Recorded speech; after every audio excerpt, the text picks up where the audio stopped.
In front of me is REALME Narzo 70, and let me show you how to perform a soft reset.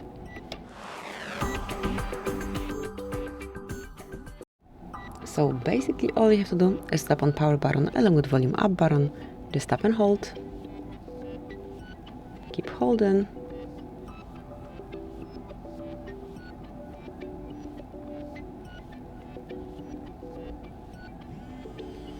and once you feel the vibration and also see REALME logo, just remove fingers from both buttons and wait till your phone is rebooted.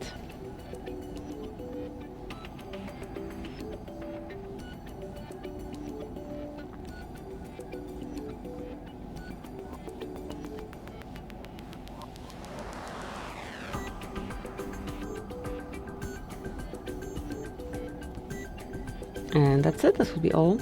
So thank you for watching, please subscribe our channel and leave the thumbs up.